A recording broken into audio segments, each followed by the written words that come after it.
My name is Joseph Becker. And my name is Aaliyah. And this is WJAG-TV with your weekly school news.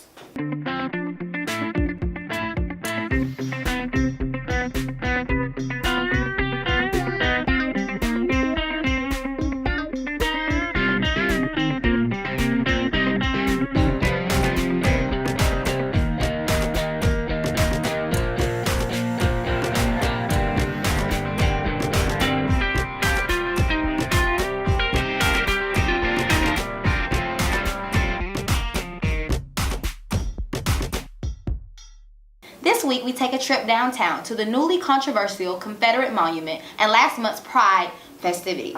We also learn about some dope places in Athens, recap homecoming, find about students' preference in transportation, and visit a local band. But first to Scott Wells with WJAG-TV Sports.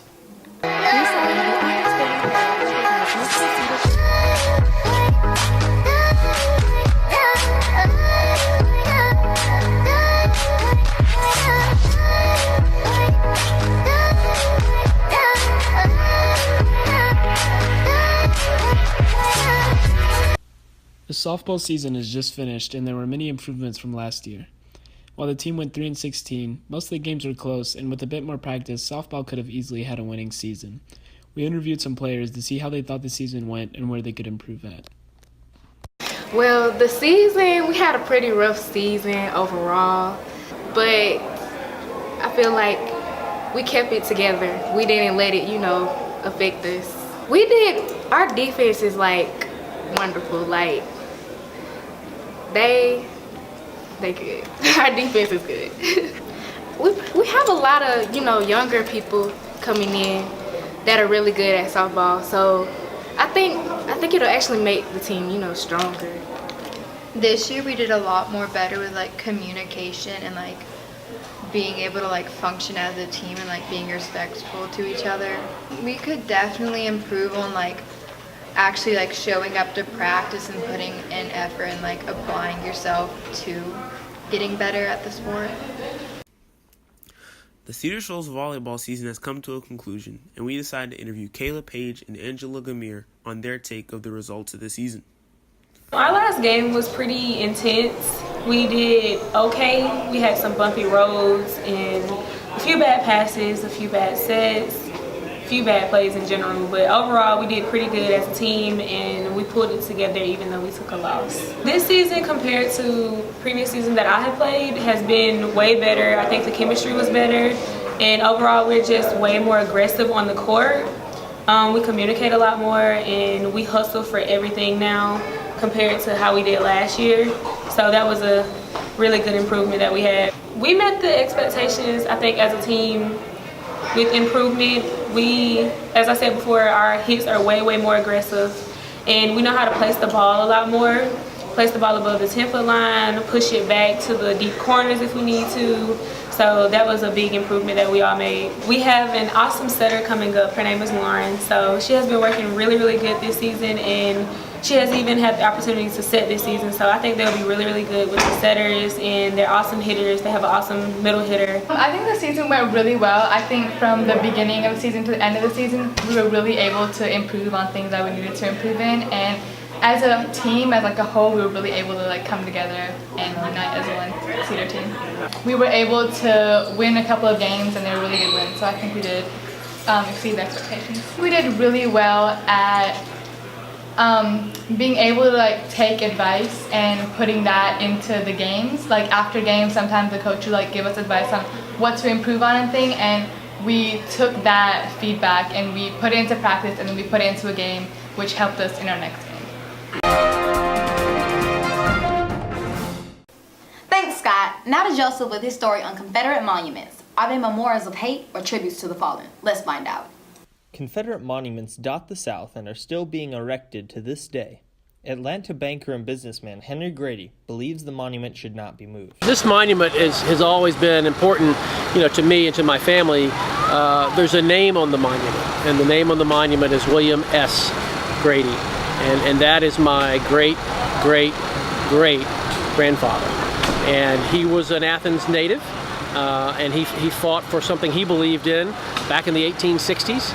and he ultimately died because of wounds that he received during that war. And all the names on that monument are Athens names. They're names that you recognize driving around the town. They're names you recognize walking the university, seeing streets and buildings and classrooms in those names. So it represents history. And so it does mean, a part of my family's own history going back to the, 1860s and 1850s. So it does mean something to me because our family name is on the monument. Leader of the Athens anti-discrimination movement, Mocha Johnson, believes the monument needs to be moved to a different location. For me, it represents one of the most bloodiest wars in history. We already know that. Both African Americans and white men lost their lives in that war. Now, the reason why I believe that it should be moved is because I feel like that secession that the state of Confederacy was trying to do was separating from the North, from the Union. It was about slavery. So I'm hoping that, our mayor and commission will see the urgency in moving the monument. I'm not for destroying it, but at least moving it or considering adding something that represents the future of Athens and not necessarily just celebrate, such a tragic occasion. The monument, I believe, is history, and we're not going to change history by tearing down a monument or moving a monument or even leaving it where it is. You're not going to change history. So what I would like for it to be done is preserved. If it could be preserved in its current location, wonderful. If it needs to be moved, that's fine too. But I think it should be preserved, representing the history of the city of Athens and the people of Athens that it represents. I don't believe that the monument should be destroyed. I definitely think that it should be moved to another location because of the symbolism and all the different things that go behind the Confederacy, the Confederacy. Some people try to say that it's not about slavery, but if you dig and you do your research, you will see that the separation and the war occurred out of, I believe, slavery. The monument is under debate for being moved or staying in its current location downtown. The monument does give me, a remembrance of history. It means to me where my family came from back in the 1850s. Our house was right there on Prince Avenue, and my great-great-great-grandfather left that home and went to North Carolina and took with him a group of Athenians, and they fought for a cause they believed in, and the monument represents that history. So that's what it means to me. It's history. It's definitely a part of history. We can't erase history. We can't change necessarily history, but we can tell the truth. We can tell all the facts. We can tell the whole story, and both sides have to accept it. It's not just one side over the other, but if you want the monument to stay, then you have to listen to the reasons why others might not be so moved to keep the monument here. You know what I mean? So it goes to both sides. The truth needs to be told. The whole story needs to be told. So I definitely think that it plays as a role, as a part of history, but it's been here for 100 years. And the thing about it for me, it was moved before. It wasn't always here. The history will tell you that the monument represents the memory of individuals and not necessarily of a movement or a cause or a belief, but it was a monument erected by the women of Athens, really as a memorial to the individuals that died. Our times are different now. The people are different now. None of us lived in the 1870s, so we don't understand the way things were. We can only read and try to understand through our research. But the monument represents people.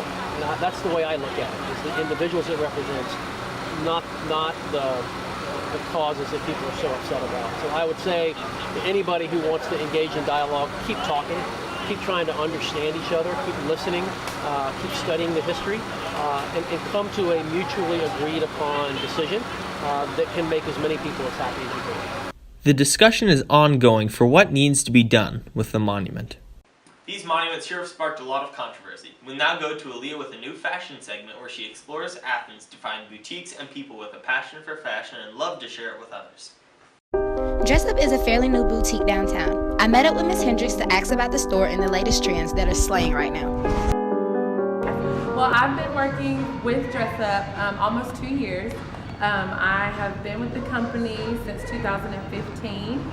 I worked super part-time, like 1 day a week at the Gainesville location in 2015, and then I was promoted to manage the Huntsville, Alabama store in 2016. So I managed that store for a little over a year, and then I just recently moved back to the state of Georgia about 3 weeks ago. We do sales about every week or every other weekend. Here in Athens specifically, because it is where UGA is, we do have our game day sales every weekend. Every time there's a game, there's always 15% off the entire store.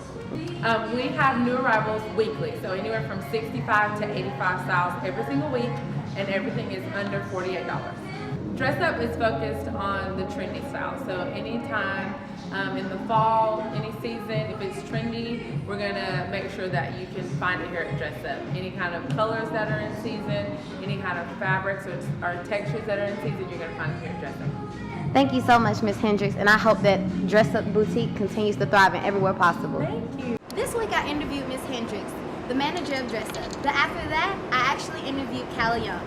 She's part of Dress Up Boutique, and she's the it girl for that. So here's Calla with the story. Hi, Calla. I heard about the things you're doing with the boutique Dress Up downtown. Can you take me on the journey of how becoming an it girl works? Well, to become an it girl, you have to start with the application process. So basically, you just have to fill out some things about yourself, kind of why you feel like you would be a good addition to the program, and then they get back in touch with you in a week or two about if they think you're a good fit. They check in with us through GroupMe a couple times a week just to check on the different girls and see how everyone's doing, but they send us different things that we have to promote every month, so we get those once a month. Thank you, Calla, so much for your time, and we hope to see you again.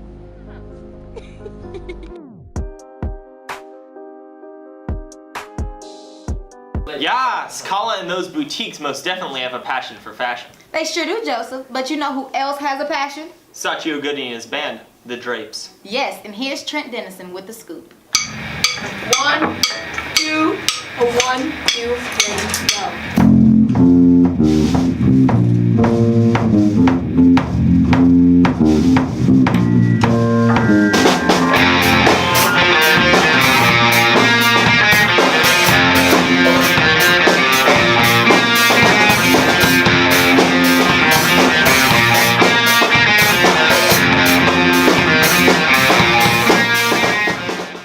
The Drapes, a band of students from both Cedar Shoals and Clark Central, are doing covers in their own music. Bandmates Sachio Goody, Dominic Bieli, Cassius Tunis, Rowan O'Reilly, and Oliver Nessel let us know more about the band, how they practice, how they met, and what it's like to play in a band with friends. So basically we started out as a 50s cover band at Camp Band here at Nucci Space. For a while we stuck with that 50s theme. We played a few shows around town. Now we're trying to expand into originals and trying to put out an EP album to really get our name out there, because it's something we have a lot of fun with, so we want to really go in. It's really great to be in a band with your friends because you sort of get to come together as a group and all play the same style of music. We all came together because we all like 50s music, and then we transitioned into more of an original style, and it's really fun to play in front of a crowd because they get to see your musical style and what you like to play and come up with. So that's what I like about being in a band.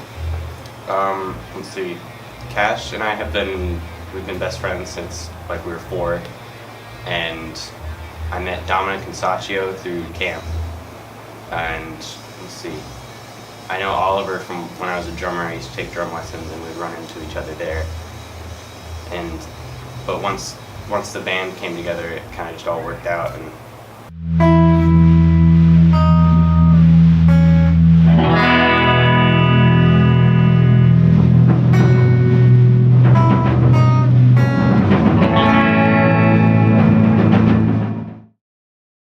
The Drapes are doing great, and we can't wait to hear more. Good luck, fellas. Now to Roro Jamul and his trip to active climbing. When I climb, it feels like I'm doing the right thing.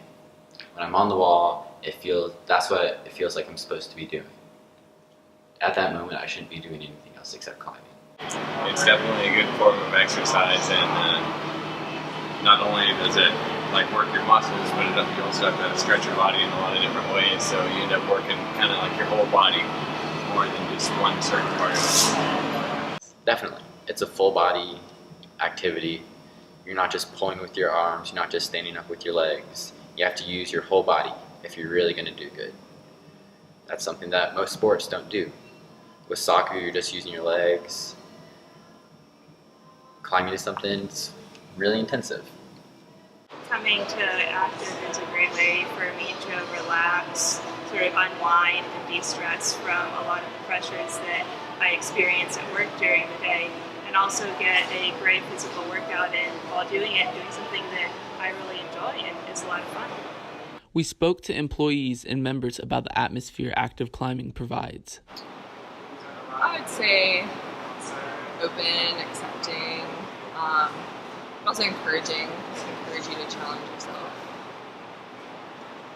It's a really relaxed atmosphere. The majority of it is just college students, families coming in to have a good time, be active, and play around. A relaxed one. It's very relaxed, very laid back, very friendly. We then asked why active climbing would be an ideal place to visit. To meet people, to try new things, gain new skill sets, and if you want to get strong, then it's a good environment to do so. And just a great place to come and not feel any pressure, not feel any rush to be anything or do anything, just have fun, try your hand at some new routes, and hang out. Finally, we asked employees and members what they would tell active climbing newcomers. Don't take it that seriously. Go out there, climb, find different ways to challenge yourself, or just climb in general. Just find whatever makes you have the most fun and do that. Don't get frustrated if things are difficult at first, because you'll get better at it as time goes on.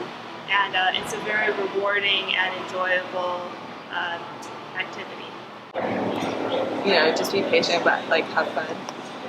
For anyone interested, active climbing is located on 665 Barber Street, Athens, Georgia. On Monday through Thursday, they're open from 4 p.m. until 10 p.m. On Friday, they're open from 4 p.m. until 8 p.m. On Saturday, they're open from 12 p.m. until 8 p.m. And on Sunday, they're open from 2 p.m. until 6 p.m. All-day passes are $14 and monthly memberships are $55. Thanks, Roro, for showing us that rad place. Tori Jones asked around about how students like to go home from school, and here's what she found. My name is Tori Jones. I asked several Cedar Shores high school students how they like getting home on Fridays. Check it out. On Friday, I drive my own folks Black Explorer, either to work or to the house, depending on how the day goes. I ride the bus. I walk home. Not on Friday, man. It be thick out there in the parking lot. I be trying to get in and get out, but they don't never work like that. Right. Traffic be bad, man. It's pretty normal. Like, you just sit and listen to music or something. Like, no one comes up to you or anything. Yeah, everybody walk on Fridays, like, go to, like, American Deli or something. It's like, I don't know, it's like a thing, like, half of school walks, if that makes sense. When you're out of school, like, just out of school, it's really beautiful traffic. But normally, no. Well, it really depends on where you're going. If you're going, like, you and your friends gonna walk to American Deli and your house all the way over there, you're gonna be hot. Right. So on Fridays, most students don't bring book bags. They'll just, like, wear some shorts and a tank top or something, or they take their shirt off while they walking, because it be hot. We still be wanting to walk and go, like, out eating. Thanks for watching Tori with the Story. Thanks, Tori, for that interesting story. Jocelyn Kark took it up upon herself to ask JAGs from past, present, and parents to share their experiences with Cedar Shoals High School homecoming. Over the years, homecoming has changed tremendously at Cedar Shoals High School. I asked a few students and a couple of teachers what were the traditions of homecoming and how it's changed over the years. It's been pretty much the same over the years. We usually have our spirit week and we have our dance. One thing that has changed is the introduction of homecoming kings and princesses, because we didn't have that when I was here many moons ago. The atmosphere is the same. I think we do a good job trying to get some school spirit. We always had a homecoming pep rally. As far as school spirit, I like the spirit that a lot of kids were showing. I like how the SAPs and sub-debs make their new girls dress up, and that's always really neat to see. My daughter was in the band, so she was always at homecoming, and my son, his junior senior year, was kicking for the football team, so he was always there as well for the game. And we've added the king and knights and those kinds of things. We never had any of that. It was just the homecoming queen. Everybody was dancing and stuff, participating or whatever. It was a couple people sitting down, and it was, I guess it was kind of lame because since it was such a big space, it's usually not a lot of people who go to Hopefully. We had a good DJ, and they had some nice little snacks and refreshments for everyone, and it was fun. Well, I went my 9th grade year. It was lame, like it was really lame. So that made me not want to go in 10th grade. But I guess I had went my 11th grade year to experience it again and just, just to make memories. It was way better than my 9th grade year. They actually played good music this year. Like when I was in 9th grade, they played horrible music. Like it was lame. It was actually a lot more fun than the past years. I'm pretty sure I went to every homecoming dance we've had since I was a freshman. For just about all of them, like it was like kind of just like boring. There was like a couple lit moments, and like this one, it was like pretty overall like a fun time. And the only difference is like we really didn't do the walk. If we did, it was like in the last 30 minutes because I left it. It's very shocking. I'm very thankful for everyone who voted for me. I know it was really annoying with my promotion. But thank you so much for voting for me, and I was shocked. I don't know if you saw my face or not, but it was a really good mixture of confused and shook, because that's what I was when I found out that I won, but I'm also very happy and trying to be really humble about it. I think I somewhat done that. I think the main difference is just the level of formality now. Back when I used to go, it was a big deal to dress up. It used to be more like a mini version of prom, and now it's just kind of like a dance in the fall. As a parent, you may remember some of your homecoming adventures. You want to make sure your kid stays out of trouble and is safe. And well, the dancing has changed quite a bit. Back then it was a big deal to take a date, or you were expected to be asked or ask somebody to go. So I think that's the main thing that's changed. That just made me extremely happy to be a Jaguar. Good work, Jocelyn. Now to Lauren Sharif with last month's Pride festivities downtown. In honor of Athens Pride Week 2017, I attended 2 Pride events. The first event was a youth social meet at Rookin' Pond. The second event was the Athens Pride Festival and Drag Show on Washington Street. And there's a lot of exclusion in the world, and a lot of these kids in their day-to-day life are excluded. They get to just feel like any other kid. It's great. My advice to LGBT youth is to hold your head up, take care of yourself no matter what the world does or says to you. I think it's really easy to take on some of the shame that comes along with discrimination. And my advice and suggestion is to do anything and everything that you can do to take care of yourself, to love yourself, to be around people that love you and honor you and take care of you, and don't compromise. I think it's important for anyone to hang out and socialize with like-minded people, with people that play the same role socially. It makes me feel really good. It feels like I've kind of found my people.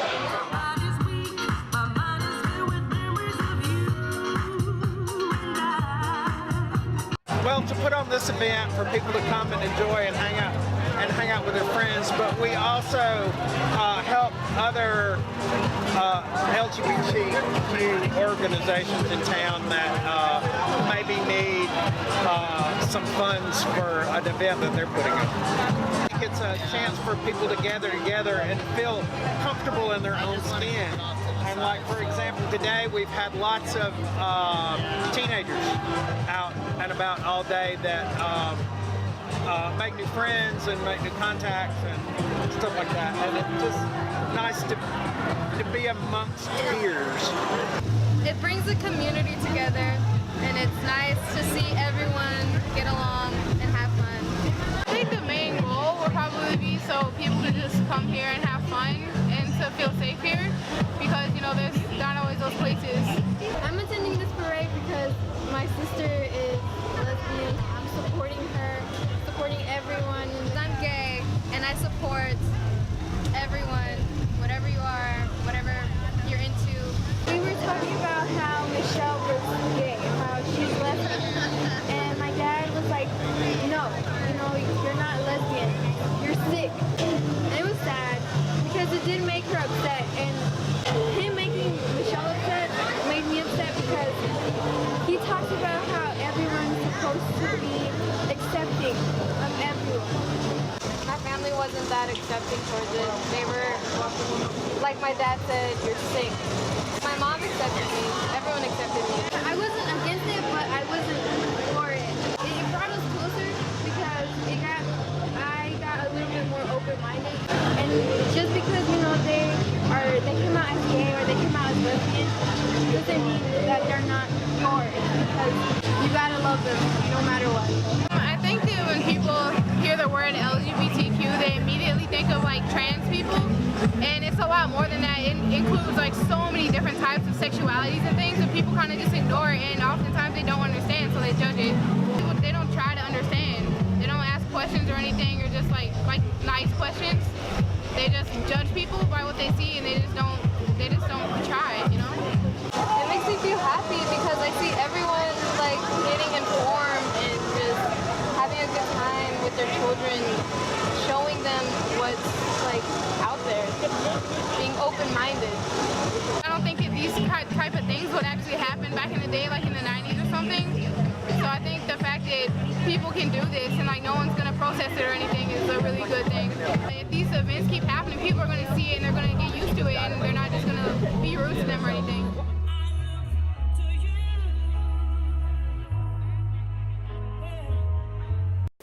Again, my name is Joseph Becker. And my name is Aaliyah Nile. And this has been WJAG-TV with your weekly school news. Oh!